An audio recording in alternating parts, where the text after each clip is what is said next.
Gazze direnişi önemli olan orada temelinde ne var? Yani temelinde işte bir Arap toprağını veya bir millete özgü toprağı değil.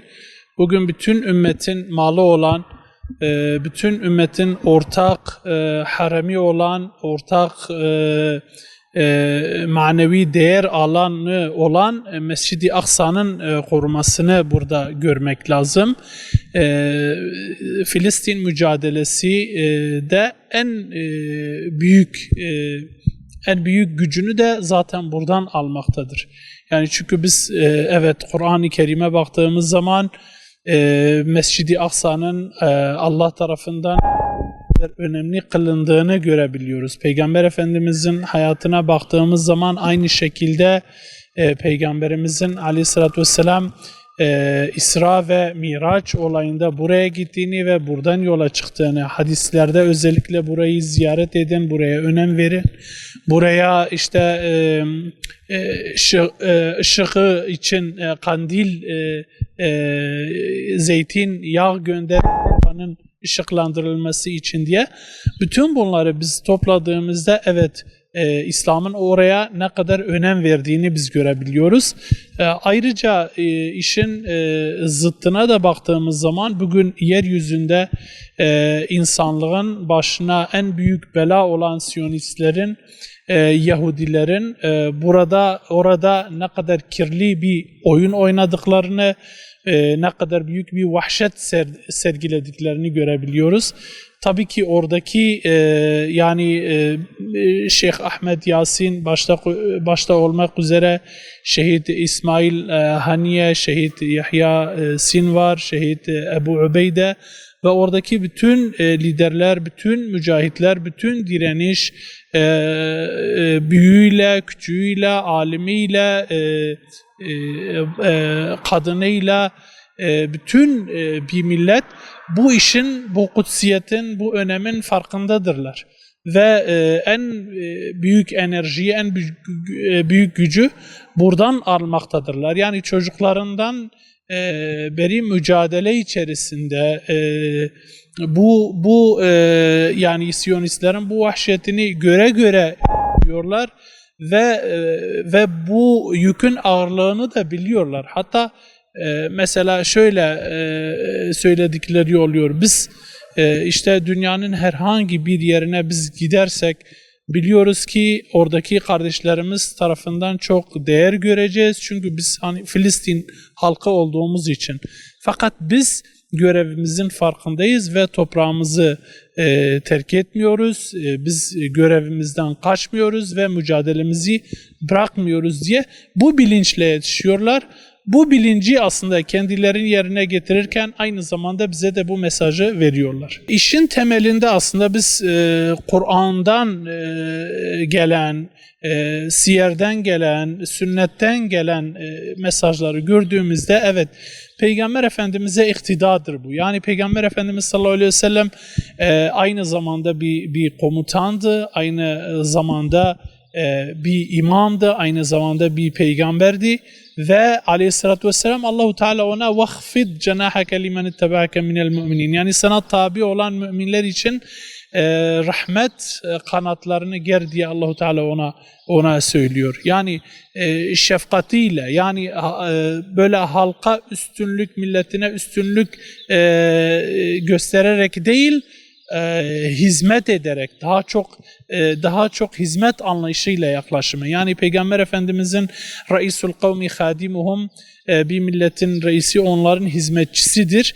Hizmette öne çıkan, daha çok hizmet eden öndedir, öncüdür şiarıyla, bu şiarla, çünkü Kur'an'la, sünnetle yorulmuş bir millet, bir mücadele, bir direniş ve gücü görebiliyoruz.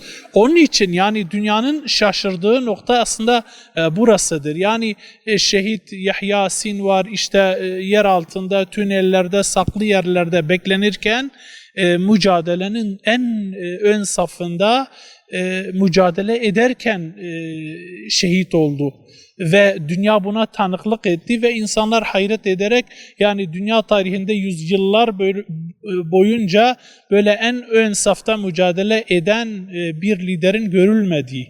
Yani bunu nereden alıyoruz?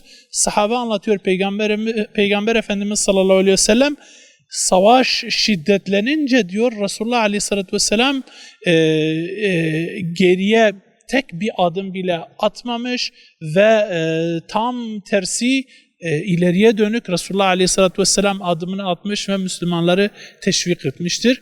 Bu mücadele, bu direniş, yani iman için direniş, Allah yolundaki direniş bu mesajı veriyor ve doğrudan aslında biz burada Kur'an'ın ve sünnetin mesajlarını onların direnişinde görebiliyoruz. Doğrudur, yani aynı zamanda kendi sorumluluklarını yerine getirirlerken bize de bir mesaj veriyorlar, bize de bir sorumluluk yüklüyorlar.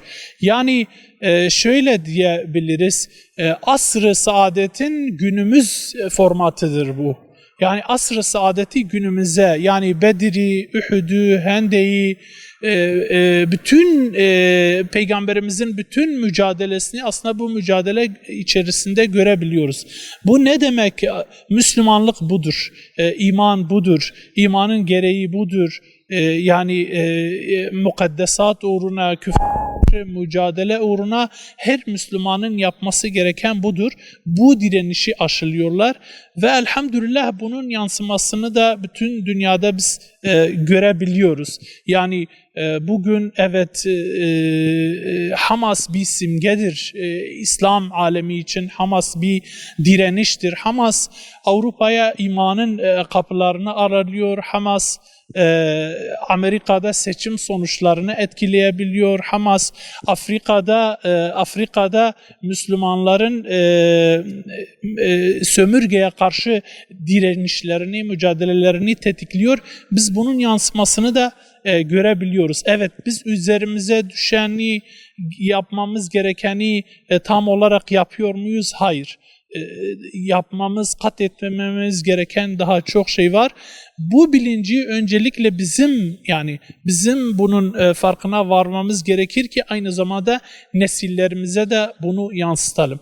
Bu imkansız değildir demek ki. Eğer ki küfre karşı, Siyonizme karşı, bugün böyle dünyayı ahtapot gibi saran Siyonizme karşı 2 milyonluk bir şehir bu kadar büyük bir mücadele sergileyebiliyorsa, evet, Müslüman ülkeler, Müslüman milletler ayağa kalktıkları zaman ne gibi bir etki, ne gibi bir mücadele sergileyebileceklerinin bir örneğidir, bir özetidir, bir mesajıdır. Her Müslümanın içtenlikle bu mesajı ciddi olarak almamız lazım. Bunun hem dünyevi boyutu vardır, hem uhrevi boyutu vardır. Yani